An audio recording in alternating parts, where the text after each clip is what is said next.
So, as I said, you won't be listening to me talk today. We'll be listening to Louise and Sheila. So Louise Curry is the Community Initiatives Officer for Community Action Northumberland, and Sheila Newton is Church Warden at St Edmunds in Edmund Byres, and she's also worked as a volunteer with Louise on the assessment process for the Aspire Award. So we'll hear from Louise, who's got a presentation. That'll be followed by Sheila, who's going to give us a bit of a rundown of her thoughts on the process and how she's found it.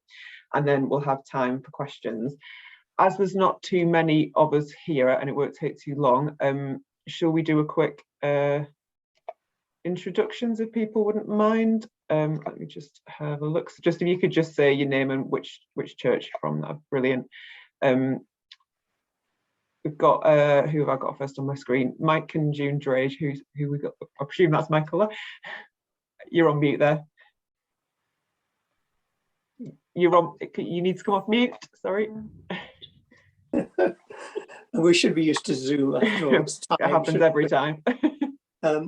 Yeah, Mike Drage, Embleton Church. I'm not any sort of official, but I'm volunteering with on the Royal Churches project. Brilliant, thank you. Christine, I've got you next on my screen. Hello. I'm with Michael in the same. I'm Embleton Parish. I'm the church warden. There's 3 churches, so we're in the coastal patch. Excellent, thank you. Bob. Hi, I'm Bob Stunley from St Francis at Burness. I'm not the church warden, but I am the person who looks after the church. Brilliant, thank you. Kath.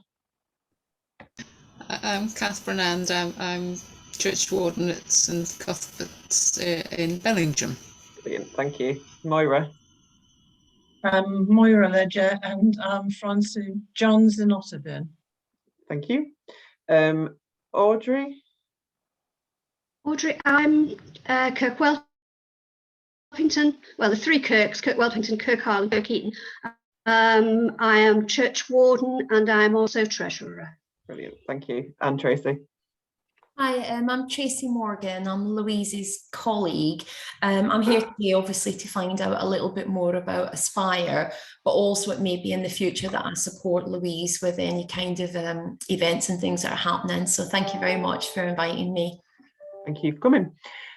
So without further ado, I will hand over to Louise. I'm going to share your presentation. If you just bear with me.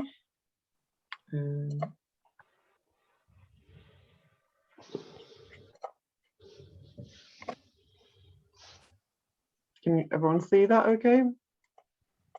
Yes. Okay, excellent. Louise, you'll need to prompt me when to move on, but yes, I will do. Okay, so we're going to go through this presentation. I've got some additional notes to the bits and bobs that you'll see on the slides. And thank you to Philippa, because I'm absolutely rubbish. So it's such a comfort to know that she's operating me from the other end. It's really good. Thank you very much for that. So Aspire, what is it? That's what this presentation is about. And it's a quality standard scheme for the management of churches. Okay, next slide, please. Rather than me just read out what's on there, I'll add a little bit. Okay, so obviously we think it's the only one assessment process in nationally in place. I haven't heard of another one, so it's quite unique to Northumberland certainly. But and obviously part of this Rural Churches for Everybody project. Now, as a village hall advisor, though I'm called a community initiatives officer, I'm a village halls advisor, because my job was something when I started, when I worked with two things, and I now just do village halls work. So I have been involved with the development of a similar scheme for halls, which is now run nationally, and I manage it for Northumberland. It's an optional scheme, and it's called Hallmark. It's been in operation probably about 15 years now, and we've based the development of the Aspire on Hallmark because a lot of that work was already in place. Both Hallmark and Aspire are based on the principles of charity law, which, as you know, obviously churches and village halls are both charities. So there's a lot of similarities in the way buildings should be managed. So it's been about 15 years. Hallmark's a bit different because lots of duties of a trustees managing a village hall are a little bit different to those of a church, albeit both being charities. And one of the aims for the development of Aspire within the churches was to come up with some realistic standards of management that are going to be achievable, but won't unduly add to the work and the workload that the PCC and members or wardens already have. We're trying our best not to make it very, very difficult. Next slide, please. Next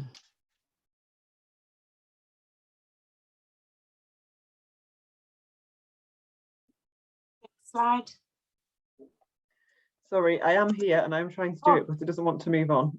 Just 2 seconds, I'll see if I can get it to go on to the next one. I told you there would be, your tech wasn't necessarily safe in my hand. It's there. So before Philippa came into post, there was, right at the beginning of this project, there was a different project officer.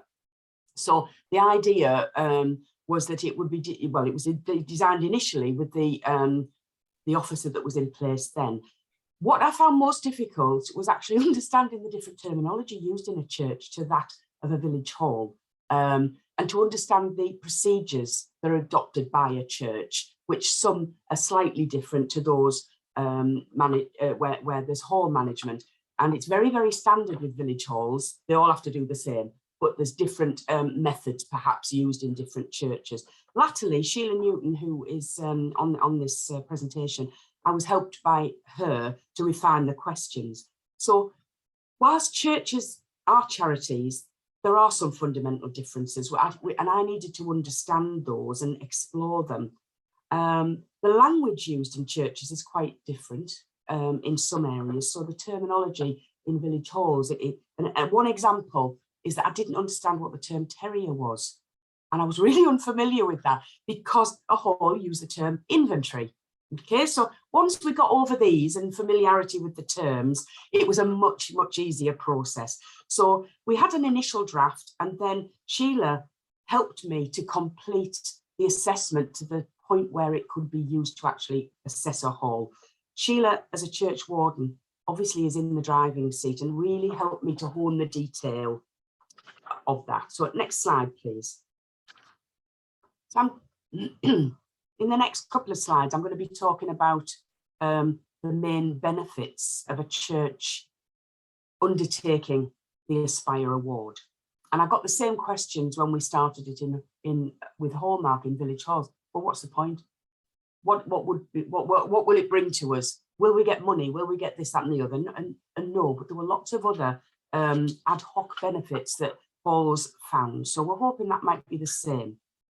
So it's to encourage and establish good practice in church management, to improve management practice and customs and procedures if they needed improvement, and potentially to obtain recognition from other bodies that you've got an accepted standard of management. And it's basically quite simply to improve management practice. Okay, as with village halls, most people, I would say, and correct me if I'm wrong, learn on the job.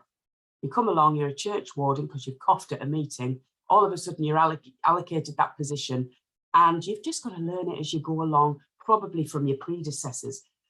So it's hoped by going through the elements required for Aspire, members will discover what actually needs to be in place in the management of a public building, which is what a church is, what's seen as good practice. And as it's developed, we do hope it'll get recognised by other bodies, which I'll touch on a little bit later.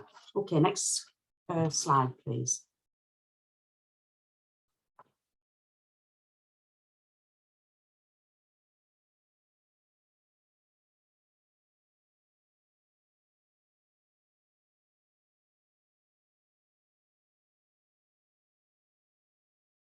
Are you there, Philippa?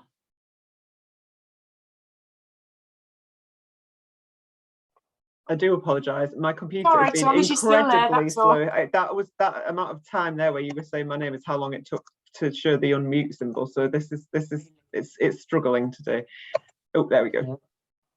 Okay, so this is just a continuation.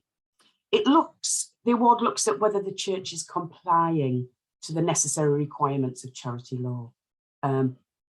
Also compliance with legislative issues, and looks at where relevant, because not all churches have community space, but it examines the role of the church in providing community space and how that community space can benefit churchgoers, the wider community. Now, the award lasts about 3 years, and then it needs to be renewed, and that's deliberate in order to ensure that if any legislative changes have come into force in between that time, that they then can be adopted rather than proceeding for years and years. Okay, so it makes sure that if the standards have slipped, and the main reason for that would be where there'd been a change of personnel in assessing the church. So certainly where I saw trustees of Village Hall going, that information that was in their heads went with them and people had to relearn. So, and that best practice is upheld. So it's a good idea to obviously renew the standard. I'm going to suggest you change the slide now, Philippa, while I finish off this little bit, yeah? So we don't have a lull. So if you can go on to slide 6, that's great. Equally, of course, it can work the other way. I often see a much higher standard when I go to renew a village hall, because they've maintained that really, really good standard and actually improved on it. Okay, bold or not bold? I think we're on, should be on slide 6 now. Okay, the assessment sheets has a list of questions. I don't know if Sheila can remember how many, but a number of questions. Some of them are in bold and some of them are non-bold. So the principle of it is that we're not aiming to fail. We're aiming to say the ones in bold are legislative generally and should be achieved. The non-bold items, we would expect that at least 70% should be achieved because they are good practice, good ideas, a good way of assessing management, good practice. So the report is written in addition, is written in addition to this checklist, which is virtually a tick box. So the assessment sheet has all these questions, some in bold, some not, and we go through each question in turn and tick those off. But lots and lots of stuff comes up anecdotally, which won't necessarily be on the checklist. And I think, what a brilliant idea. So it's really good to write that in a report, which might be over and above what's expected in the checklist. So I think it's really important to write an assessment sheet as well, so a written report. If the church couldn't meet nearly 70%, I think I'd be a bit of the non-board items, I'd be a bit anxious about that. So what I try to do is encourage any church or anyone wanting to apply for the award to look at the sheets in advance.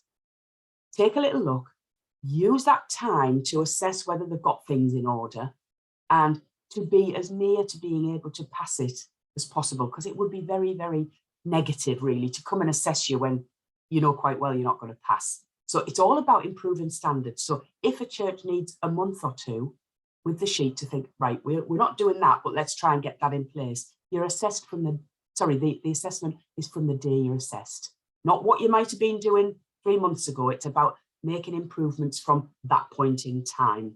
Okay, so we would be looking at each church interested, taking a look at the assessment sheet in advance.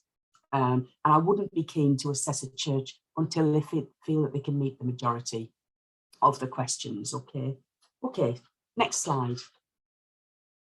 So the sorts of things it does, it checks the PCC members, wardens understand charity administration, that there are sufficient meetings being held to enable effective management.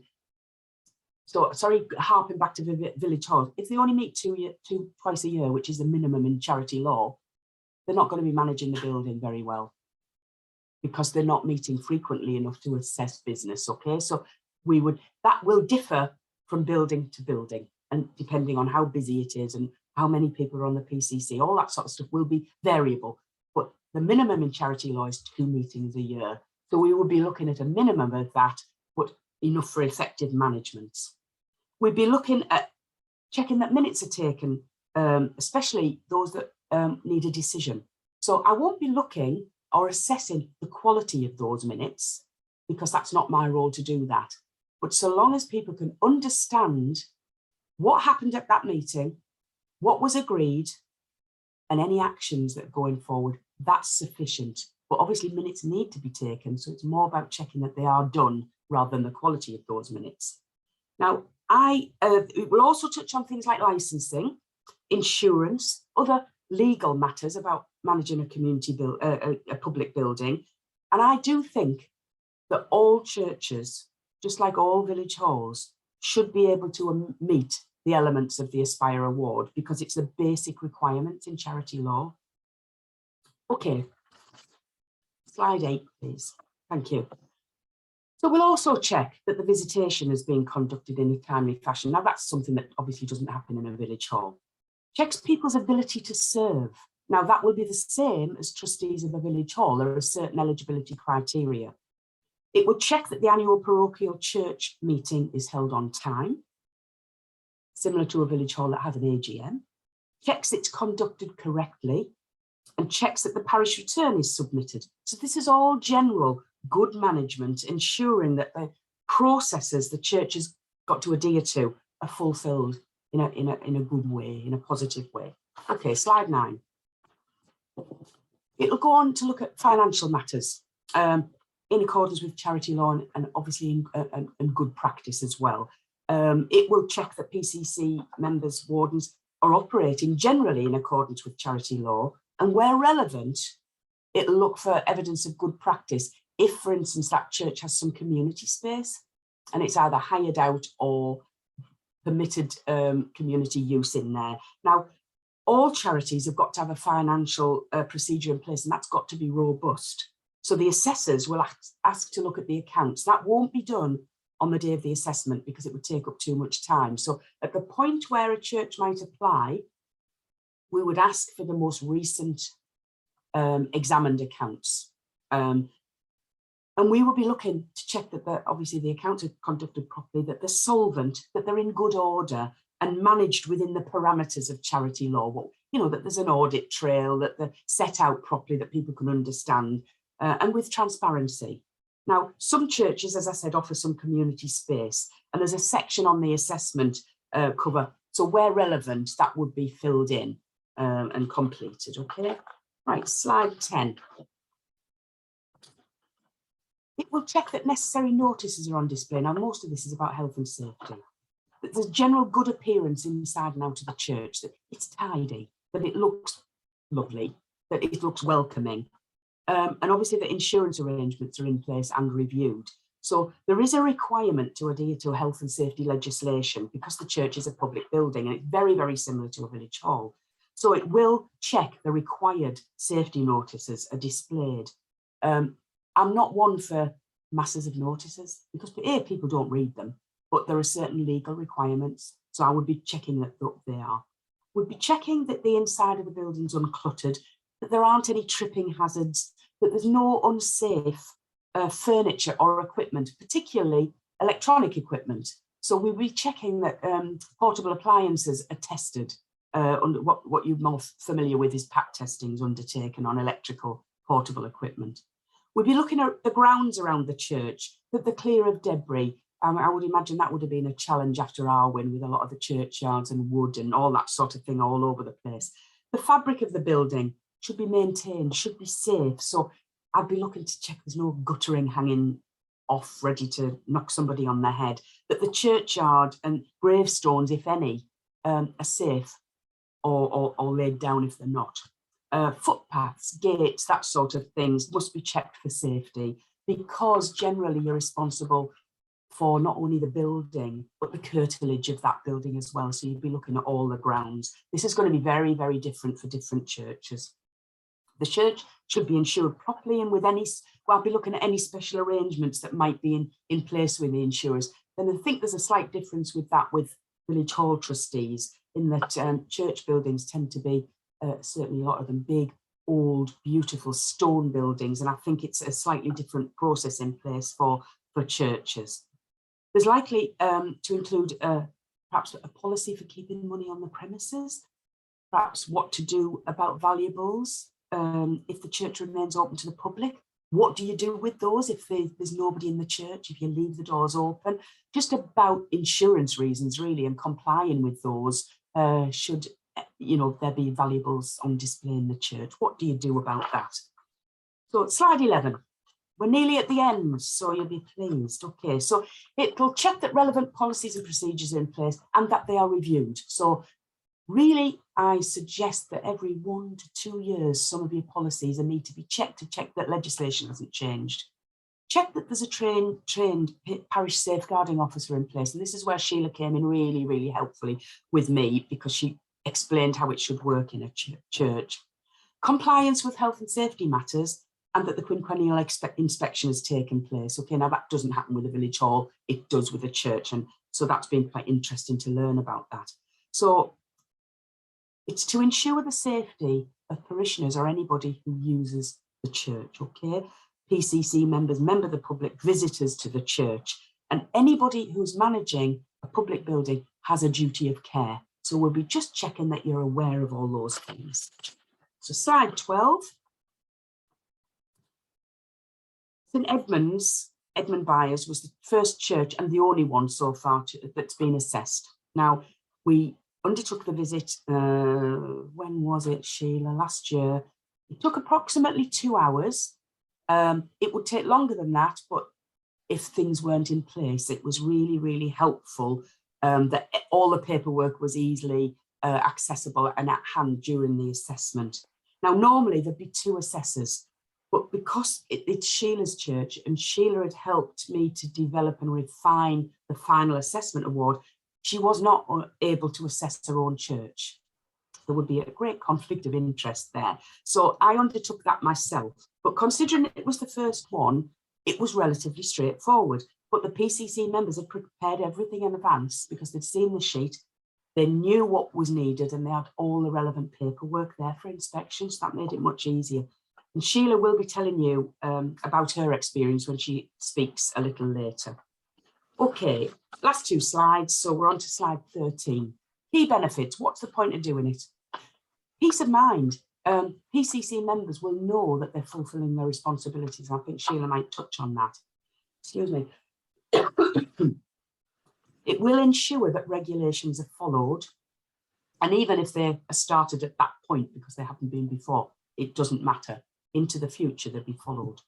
It'll ensure PCC members have all the information at hand and ensures records are kept up to date. So the anecdotal stuff that I've found with my experience of doing village halls, trustees of village halls found that even preparing for the assessment was as important as the assessment themselves, because some people had bits of paper. The treasurer had another bit of paper. Nobody knew who had this bit of paper. And what they did was eventually get it all together in one place, or copies of, so that everybody knew where all the relevant paperwork was stored. And that's been really, really helpful in order to, when you're looking for something at a later stage, it's not just all in cupboards of various people's houses. So it's been really, really good to help them locate the important information going into the future. As a consequence, obviously, it's improved their filing systems and alerted people to what information, regulations, policies are actually required by charity law. Okay, so final slide. The list for the assessment provides this checklist of what you need to have, so it's helpful in that way. If the officers change, we're just continuing the benefits, okay? Useful guidance is at hand. Confidence for the funders and any other partners that actually the church is really well managed, and the possibility of future benefits as the scheme grows, such as discounts on insurance. Now that happens with Hallmark. It took a few years, but some funders, who once they understood what Hallmark was for village halls, saw and recognised the standard of a well-managed hall. Now, some insurance companies recognise and offer a discount to the village halls that have successfully passed Hallmark, okay? And because they see them at lower risk, because they've got, so it isn't just about insurance in terms of physical safety of people, it's insurance about managing a building properly and complying with charity law. Now, an insurance company is interested in that as well. So it's hoped that as Aspire becomes a bit more recognised, companies which insure churches may well consider a financial incentive for those who achieve Aspire. But I can't say that that would be the case. And I know a lot of halls are insured by different companies to some of the churches. So it does make you a lower risk if you're managing the building properly. So finally, I just want to express sincere thanks to Sheila for the time and the patience she offered to help me finalise the development of this award. Thank you very much. That was great. Thank you, Louise. That was really helpful. We'll go straight on to Sheila rather than doing questions, but just off the back of what Louise was saying, there was just a couple of things I wanted to kind of emphasise. First of all, you mentioned about the repairs and keeping things in good order. That doesn't mean to exclude churches that need things like, for example, at Edmund Byers, that they need a new roof, but yet they were still able to get the award. It's not about every single repair and maintenance task being done. It's about keeping it safe and making sure it's in good order in the meantime. So just to make sure that's clear. And it's sort of having an awareness, we need to do this roof, but we are budgeting for it by doing A, B, C, and so that it isn't it's about an awareness of the need. Really. I just thought I'd mention that because so many of the churches do have longer term expensive things that need doing, but it's about keeping things and that's exactly the same as village halls. They know their boiler's going to need replacing in 2 years, and it's about how you're looking forward to being able to manage that expense. And the other thing I thought was worth mentioning is that, Louise, you emphasised the fact that it's about getting ready. You don't want to assess people that aren't ready for assessment, and Rural Churches for Everyone as a project, we can help with that process of getting ready for the assessment as well. So that's something we would work with you. If you decided after today you wanted to think about going forward for the award, Yvonne and I could work with you to make sure you're ready for that. We wouldn't want to be putting forward anyone to not pass, basically. It's a waste of everyone's time. It is. It's a waste of time. It takes a couple of hours, and it must be really deflating. Yeah. Okay. Brilliant. Thanks, Louise. Like I say, we'll have time for questions, but we'll go straight on to Sheila, if that's all right, Sheila. Yes, that's fine. Excellent. I was really pleased to help Louise with this, because sitting on the on the meetings of RCfE, I felt I was superfluous to requirements. But I actually had a job to do that was worthwhile, and in helping to clarify the terminology and help Louise through the churchy side of things was really useful. But it meant that I could see the criteria, and I wasn't sure that we were going to be able to pass. I thought there were a lot of things where we would fail. But Louise was determined that we should be the guinea pig, so I changed over to my church warden's role and started putting things in place. The main thing that helped with that was the clear list of requirements. It was possible to follow it through and work out what needed doing. So I looked through the list and tried to sort out which things I thought would pass. And there were more than I expected, really. And then I could see which other things were really responsibility of people like the secretary and the treasurer. Unfortunately, in both cases, the records have been really well kept. The previous treasurer had done a really good job, and the current one is following on. And the secretary has been secretary for about 40 years, but she's maintained good records, good minute keeping throughout. So that made that part of the job easy. But there were other bits that were actually more difficult. We've got a very small PCC, so there weren't many people to actually share the work with. And apart from the tasks that belonged to the treasurer and secretary, a lot of it came down to me. I also needed to get the support of the rest of the PCC. I didn't meet any opposition, although one or two people, I think, were afraid they were going to be given jobs to do, so they were fairly quiet about it. And another factor that was worrying me was that we're part of a larger group, so some things aren't under our control. Things like the website or the appointment of safeguarding officers. We're involved, obviously, but it's not just down to us, so you have to rely on the other people putting their weight as well. So then I found that there were three rather larger problems. One of those was the inventory and terrier, which hadn't been updated recently. We'd started to do it, but we'd stopped in order to investigate where some of the candlesticks had gone and never actually started up again. And part of the problem also was that the programme that we were supposed to use to make an electronic copy didn't actually work on my Mac very well, so it made it more tricky filling it in. We also needed to do things like rephotographing the silver. So I worked through the inventory a bit at a time, and my husband duly photographed the contents of the safe.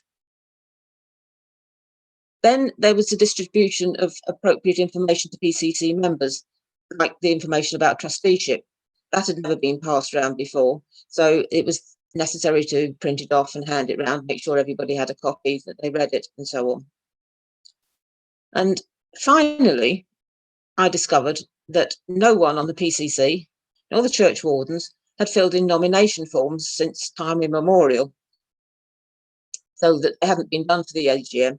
And I think that was mainly because it's such a small PCC and same people just having to be reappointed each time because nobody else was volunteering or even being dragged in by the scruff of their necks. So we had to reinstate that, which we did. And obviously coming up to the APCM again now, then the forms have gone round for people to fill in so that it's all kept up to date. So I thought those things would count against us. But because Louise had convinced me that it was aimed at improving practices and not to punish, it wasn't a problem. But we'd actually set these things in place during the period of time leading up to the assessment, rather than them having been maintained for years and years. I'm not quite sure how long it actually took us to prepare, partly because I'd had some of the things in the back of my mind while helping Louise with the actual questions. But I think it was probably a matter of weeks actually working hard at it to put everything together. And obviously it depends on how much catching up a church has to do in order to be ready for the assessment, as to how long it's going to take them and how many people they've got to help as well. So when it came to the actual assessment, I was still convinced that we were going to fall short. Apart from the items that we'd had to scrabble to catch up with, the church wardens hadn't been able to attend the Archdeacon's visitation. I'd been away with no reliable internet connection, and the other church warden had no access to Zoom. So because it wasn't an in-person thing like it had been in the past, we'd missed out on that. So we arranged to meet the area dean instead. And although it hadn't actually happened, because it was booked, then it was acceptable for the assessment. And we reported later that we'd actually done it. So on the day I took a step back, left Louise to do all the assessment, and just carried on as church warden with the help of the secretary, treasurer and the other church warden, simply providing the information that she asked for as and when required. And no one was more surprised and delighted than me when she declared that she was content that we'd satisfied the criteria to get the award. And her report was very complimentary, especially about the quality of the minutes and financial records. But it did include a few minor to-do items, like some of the notices that should be put up and making sure that the first aid kit was within reach of visitors to the church and not just hidden away in the vestry. So far, it hasn't really done anything to benefit us because not enough is known about the award. But we are hoping that it will help towards getting funding for the major renovations that we need. And as Philippa has said, the fact that the roof is in a dangerous state didn't count against us, because we knew that was the case. We complied with the insurance company's requirements to keep people safe. And so that fulfilled the criteria for understanding the state of the building and protecting people. The other useful thing is, and it's coming up again now with the APCM coming up, is that having that checklist means that we can make sure that all the things that we put in place last year and all the regulations and everything else are followed. We can go back through the checklist and make sure everything's happening. And it keeps all the records up to date and everything like that. And it's useful to use that checklist in between the assessments. And finally, as Louise also mentioned, that if you had a change of officers, then you've got more information to help them carry on, continue the good practice that's already been set in place. And I think that's basically all there is to say about it. That's great. Thank you, Sheila. That's really useful. And I would like to reiterate what Louise said. We really thank you so much for the time you put into this. You're doing all this as a volunteer, and you are most definitely not superfluous to requirements. And yeah, like I say, we really appreciate it, and it is really kind of driven the putting this award together. In terms of you mentioned about potential funders and how that might be a benefit in the long term. Obviously, so the way that the Aspire Award has been developed is part of the Rural Churches for Everyone project. So the lottery fund, the Heritage Lottery Fund, have given money towards RCfE specifically for CAN and RCfE to work together to develop this award. So on that basis, you know, you would hope that they would value it, and the Heritage Lottery Fund will be one of the major funders that a lot of churches go to for church repair and projects. So, you know, in the longer term, we will be talking to not just the lottery but other funders to let them know that it exists and what it means in terms of giving confidence to them when they're deciding about who to give grants to. I think it will make a difference to show that the church is well maintained, well looked after, and that they can have confidence that you know what you're doing with the money once you get it. Thanks to both Sheila and to Louise. I think that was really thorough. Did anyone have any questions or any thoughts on anything that we've heard this morning so far? Go ahead, Christine. Yeah, hi. I found it very interesting because I've been involved with church and village halls for 20 years, and we've in Embleton we've got one of the largest village halls, which is well known as Crichton Village Hall. My husband's been the treasurer for umpteen years, and he was the treasurer of the church. He is no longer the treasurer of the church now. We've handed that over. But also we've got the parish room, which is well known as the parish room in Embleton, which is run as the village church for a village hall for 3 villages. It covers Craster, because we've got a church in Craster, and Newton by the Sea, because we've got a church there as well. So it's known as the communal hall for the 3 churches. And we've been running village events in there for years and years and years. Like coffee mornings, and Community Action Northumberland have supported that hall frequently, constantly for years, and working closely with CAN, we ended up getting funding for all sorts of things: a new kitchen, renewing the toilet, and repairs, and it's been ongoing. Recently, we joined no, I don't. Louise, you can correct me the title. I just did it this past year for the village halls organisation. Hall's been involved with for many years, and because the parish room is run by a separate group, because we were advised that the management of the parish room should be separate from the management of the church. So we have 4, as you would say, trustees for the parish room. 2 of them are the church wardens. 1 is a member of the community. Another is a member of the Craster Church group. We did have 1 from Newton, but as you know, people move away. They're not, you know, they change. So we've had different people being part of the parish management group. Now, we found it difficult when we asked for funding for the village hall, our parish room, gets confusing, we got answers back saying, no, you're part of the church. We don't fund anything as part of the church. So we've had to sort of find ways around that at times. So this Aspire, am I understanding correctly? This is now combining for the community space of churches and the community spaces of villages. Is that right? Is it this Aspire assessment? Because I'm quite impressed by it, because we do all the work for the village, the parish room. We do the work, you know, I work closely with Sheila Coxon at the Crichton Hall, Village Hall. We do a lot of that work in the 3 different places. But yes, the church one comes under all the church, you know, different rules. We've got different planning rules and so on. So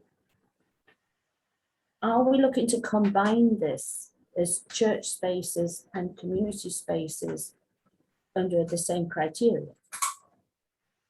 My understanding from the beginning was that the management of churches as a building in its entirety itself, it's about making sure that that physical building is managed, and the assessment has been based around management of that building and the land around it, okay, the curtilage of that building. Now, I've not discussed with anybody about using it for anything other than that. As I said, some churches have space. I mean, Edmund Byers does do stuff, community stuff, but they do it in another building because they don't have physical space in St Edmunds. Some churches have communal space. So part of the assessment will be undertaken about how that PCC manages that space. So it wasn't relevant with St Edmunds, but with another church it might be, in which case I would be looking at how you hire the premises if you hire. What agreements do you have in place with the people who use it? What policies and procedures do you have in place for people using that space when it's not being used for a church? Now, we haven't done one on that basis yet. So Aspire is specifically for churches. That's my understanding. It's the building. I mean, sometimes because the parish room in your case, I think, Christine, if I remember rightly, is not in. Sometimes parish room is part of the church building, isn't it? In some churches, but it's not in this case. It isn't. I mean, so for example, Kirk Welpington, Audrey, is one that comes to mind. That is a church, but can. You know, there's a lot of space at Kirk Welpington, so how the hiring process works and how you would deal with people who wanted to use the space for things other than worship might be part of the assessment if Kirk Welpington was to go through it. But yeah, Christine, I think in your case, because it is a physically separate building, I think this isn't the answer that you want, because by the sounds of it, it's causing you a lot of problems that this parish room is physically separate from the church, but it is, the church building is what we're looking at with Aspire. Can I add to that? Because I know the parish, the room, Christine, you know, really well. Now, I think what you've done, if you've separated the management of that to is it a friends of, or is it a separate constituted group? We call it the parish room management group. Right, okay. So you'll benefit from separating from the church, because as you know, a lot of funders will not all of them, will not support religious activity, political activity, whatever, and they would say, no, you need to look elsewhere. There are a couple of funders who will support. So if you can demonstrate that you're exclusively open to anybody, open to anybody, which you are, and you can demonstrate that it's run separately with separate accounts and things like that, where it's not just for people who go to church, you're going to have a much higher chance of getting funding. And I've worked with groups like that. I've worked with church halls that are set up like yours, who've attracted funding to make renovations for their hall. I just want to ongoing, you know. But we wouldn't be assessing your hall under Aspire, your parish hall. It's the church building. It's just the church, right? Okay. Yeah. But presumably you could do hallmark. And could the parish room do the hallmark? Well, potentially it could, but it depends on the governance. So the difference with a church and a village hall is that all churches are accepted as charities. Okay. So only ones over 100,000 income coming in have to have certain things in place. So all village halls have a governing document, and hallmark is based on, it's called either some people call it a constitution, but it's not. It's, I mean, Barb will know this. It's a governing document, trust deed or a scheme or a governing document or whatever it's called. And hallmark measures specifically, which didn't apply to the Aspire, against that governing document. Right, okay. And each one is individual. So unless most churches don't have a governing document, so unless you have a governing document, that's what hallmark is measured against, or your that was the stumbling block for the parish room, getting that written up and developed. It's just it's been a problem. Yeah, it is. It doesn't mean to say that I couldn't come out and help you with good practice, but we might not assess it, because hallmark is a national scheme and it's certainly not mine. Yeah. And I've got to adhere to that. So if you don't fit into that category, it wouldn't be relevant. And churches have asked before, church halls have asked before, but ACRE, our umbrella body, haven't had time to develop one for the relatively few parish halls that manage their halls as a community space. Okay. So you probably wouldn't fit into either of them just now, but it wouldn't stop us helping you with some good practice tips. Thank you. Thanks. Moira, go ahead. First of all, Philip, I'd like to thank you for this course, and just to let you know that although I haven't attended an awful lot because of being poorly, 2 of the girls actually from our PC went along, and it has encouraged us greatly. And our last event, which was Saturday, we raised £519.35. Excellent. So just to thank you for that. Well, thank you. The next thing that my question actually is to say, when will the list of requirements come out, and who do we contact for help? Because I'm going to need help, because our church warden, although she's not competent, it's difficult to say. She's got a problem, and it's similar to Alzheimer's, and sometimes she forgets things, and we only have one church warden. So basically everything is going to fall upon me, and I'm going to have to ask for as much help as possible. So when will the list come out, and who can I go to for help? Okay, so first thing first is, it's not, you don't have to do this. If you don't feel you have the capacity to do it, then no one's going to push you into doing it. It's completely optional. So you know, have a think about it and decide if it is the right thing at the moment. And it's not going anywhere. Louise is going to be there doing Aspire. You know, it's not like, I would say it's not going. RCfE is obviously only running to September, but Louise and Can will be there, you know, and ongoing. But we certainly can offer help if you want it, if you do decide you want to go forward. Sorry, what were you going to say? Yes, I definitely want to go forward. Our church does need help. We need a new boiler, because some of our older congregation during the winter can't attend because it is very cold. Yeah. It's often, even though sometimes we've got snow on the ground and it's -5 outside, it's often colder in our church. Yeah, so we need help. So yes, I want to go forward. Okay, well, so the assessment exists already. There is, you know, the assessment document exists.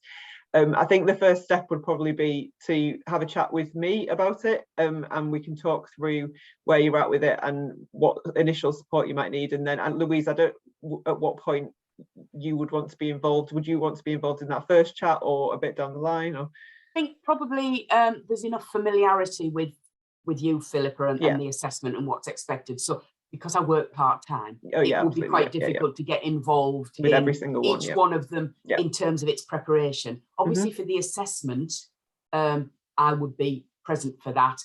And I'm looking at Sheila here and wondering if as a dual assessor, because she knows her stuff, that there may be some possibility that we might do those together, which make it quicker and a little bit easier, and it's often positive. So in terms of the assessment, that's fine, but in terms of preparation, probably as the sheet needs 1 or 2 tweaks, because I think I've got 75% of stuff needs to be non-bold, and it should be 70. A couple of tweaks on the assessment form, and there's a column in there that we didn't actually use, so I need to just refine that a little bit. and then it'll be ready to go, Moira. So you could take a little look at that with once it's done. Philippa could send that out to you and to anybody. It's open for anybody. Yeah, absolutely. And then somebody can assist Moira in getting prepared for that. And then we can have a conversation and go through the document and work out where you what you can tick off. Like Sheila said, she did at the beginning of the process, what you can tick off and what's going to need a bit of work. And then it might be that I need to go to Sheila or Louise for a bit of clarity on what they'd be expecting on different things, but we can do that as a process. Yeah,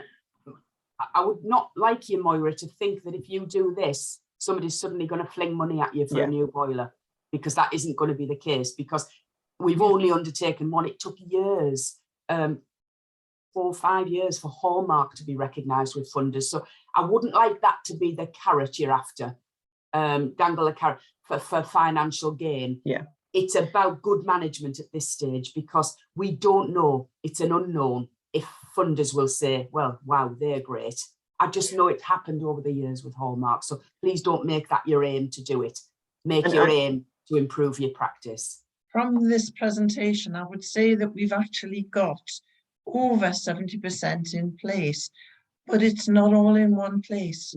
And that's what I would actually like to achieve as well. Well, I mean, as you say, you've got challenges with how the PCC is working at the moment and that kind of thing. So having all those things sorted out in one place, and if people on the PCC change, or if someone needs something and someone else isn't there at a particular time, then it means you always know where to go for that information. But I would say, as part, this kind of fits in with the work that you'll be doing with Yvonne as a whole cluster over the summer as well. It's not just about this in isolation. It's about, I guess, maximising, and like you're saying, this process of hopefully what we really wanted was that RCfE would start to kind of energise people and get a bit of momentum, and it sounds like that is happening in your PCC. So we would hope that would all be part of the same process. But yes, Louise is right. Unfortunately, no one is going to be dishing out cash to anybody, regardless of what it's for. It's hard to come by, but it's all part of building a picture of a well-run, well-planned cluster, and the individual churches having a sense of how they want to go forward strategically and collaboratively with the other churches in the clusters. We are about to go to the wind farm to actually help with the new boiler. We've actually got estimates and everything in place, so it's just a matter of drawing all of that together. But to be quite honest, I would like to get everything in one area so that everybody has access to it, so that we're not relying upon individuals. And it's difficult to know who to go to. So if we had everything in one place, in the church, in what we could call a church office, that would be brilliant. Okay, great. So what I'll do is we'll make sure the forms in a state to be sent out between me and Louise, and then I'll drop you a line and we'll arrange a time to have a chat about it, Moira. Barb, did you want to? Yeah, I mean, we've had at the Village Hall massive help from Louise and Can, and it's been fantastic with helping us get funding for different things. Administratively, we're 2 churches in one parish, Holy Trinity and St. Francis, and the administrative side is really good. We've got everything we need, we've got Terrier, we've got all the minutes and all the rest of the stuff all in one place, all fine. The problem that we would have at St. Francis is the outside of the church. It's on a hill, it's a really wild place. The graveyard is wild, it's like totally wild. So we would never, ever pass a safety thing on that, because it is so steep and the sedge has grown so thick that you couldn't cut it with a mower. You would need a flail or like 10 goats or whatever to get it done. So there's not a hope we would get that. So I can't see us actually applying for that. Holy Trinity might have a better chance, I would say. I mean, I don't know, what were you going to say, Louise? Go. Yeah, I was just going to say, is the churchyard, the access to that, to St. Francis, safe? I mean, people are not going to run through the brambles out of choice, are they? I mean, no, the entrance to the church is fine, and all around the church is fine, but getting down into the body of the burial ground, which is very, very old, it goes back to before 1700, it's wild is the kindest way. Yeah, you could I say. think it's you've got to comply with health and safety. So I think the bits of the church and the grounds that are used need to be safe. But perhaps you need to get somebody to look at that with you, Barb, to make sure that you, and obviously that's not me, that would not fail you. What I'm saying is that wouldn't fail you if you were looking at measures to actually think, well, actually, we need to do a little bit about this bit to make this safe, just in case a kiddie runs in, or, you know, vulnerable people or whatever. But if the main access, and we're not after a church hall and its churchyard to look like an ornamental garden. No. We're looking at something that makes it accessible, that it isn't a danger to the public. But perhaps that's something that could be on a forward plan. It's about, you have already addressed it here, right? Okay, we could probably pass Aspire on all the administrative stuff, but let's look at a forward plan for that, which would be assessed on the assessment date to say, we've decided we're going to do that, that, and that because they're a priority. So you would still probably pass Aspire, based on what your plan is to improve that area. Do you see what I mean, Barb? So don't take it as like we couldn't, like in the same way as Philip's analogy about the roof. If you put a plan in place, that's really good. Because if you weren't doing Aspire, you'd think, oh, let's just leave it for another time. Then if an accident happened, you'd be kicking yourselves. So I think it's about having an awareness of where you need to do stuff. Does that help? Yes, that's great. Thanks, Louise. Can I just mention our situation? Yeah, go ahead. And then I'll come to you, Mike.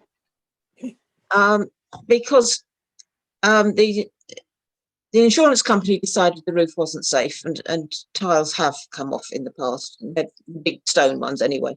But their requirement was that we should ensure that people didn't walk close to the walls where the tiles might fall on their heads. So we've put barriers in place to stop people walking in those places, especially behind the church where the roof is at its worst. And because we've done that and we've complied with the insurance and made it clear to people that these areas aren't safe, and the rest of it is, then that fits the criteria. Yeah. So when I went, the paths were blocked off and there was a net inside, wasn't there, to stop anything falling? A piece of stone had fallen inside about 2 years ago, last September, and nothing had fallen since, but they insisted that it was netted just in case. So to demonstrate that, Bob, there was measures in place at Sheila's church to protect the public. So that could be a similar thing that you do, is that you put barriers so that people don't walk past that point, or a notice or something like that. That you put measures in place to ensure people's safety, but that you are looking at that in the longer term. So that would be that we would be very, very happy to include you. Okay, so I'm conscious of time. Could I just go to Mike, and then we might need to finish up after that? Yeah, all I was going to say, similar, that you can put notices up, and that is your legal duty if there's a perceived danger. We did that at Allendale Church a while back, where there's a very precipitous bank that goes down to the river, and there are trees, and the wall has fallen down. But the insurers were concerned about it, and we ended up simply putting up 3 or 4 small notices and asking people to use their common sense. But the other thing that struck a chord was that churchyards shouldn't always need to be tidy, and there's a great move towards eco churchyards and encouraging wildlife and all of that, which as one of my roles on the DAC is to advise or comment on churchyard management and trees and the like. And we are trying to encourage people to think about sustainability and not necessarily needing to mow everything and have it all neat and tidy. So that was just another point. Yeah, I just have one more important point Go about it, insurance. Sheila referred to asking the insurance company for their advice. If you, Barb, was to ask the insurance company what you should do in that situation, they will guide you. If you then adhere to their guidance, you're covered in terms of insurance because you've complied with what they've said you need to do. It's like, look at the small print. They'll tell you what you need to do, you do it, and then your insurance is guaranteed because you've complied with what they've asked you to do to keep people safe. Okay, yeah. So the risk is less. So it's better than not asking them, something happening, and then coming back and say, you should have told us that was in the, you know, they don't know what they don't know. So you need to tell them what the current situation is and ask them, and then that means that you're covered. Okay, sorry. Okay, no, that's great. If you can be quick, Moira, because we're at 11. Are we too late to apply for Hallmark? Because I don't know anything about it. You're on mute still, Louise. Have you got a village hall, Moira? Yes, we do. Where are you, sorry? Otterburn. You can apply. Hallmark's ongoing. Priority will be given to the ones who need to renew. It's exactly the same. It's an optional scheme. So if you want to apply, just contact me separately on the CAN number and I'll talk you through that. Okay. It's run differently. There's Hallmark 1, 2 and 3, but I'll leave it for you to contact me and we'll deal with it outside of this meeting. Okay. Brilliant, Louise. I don't have your email address, so I'll send it. Philippa can send it. Yeah. Lovely. Thank you. Great. Okay. That's brilliant. Thank you very much again to Louise and Sheila. I really, really appreciate you taking the time to talk about the Aspire Award. In terms of RCfE, we are aiming to have 8 churches go through Aspire Award as part of this project. So Edmund Byers has been the first one.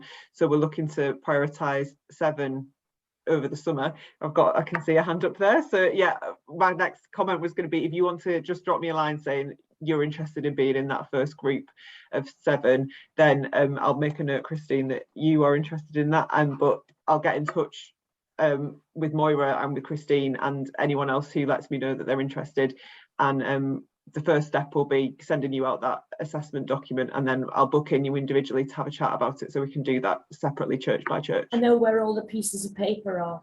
Excellent. That's half the battle.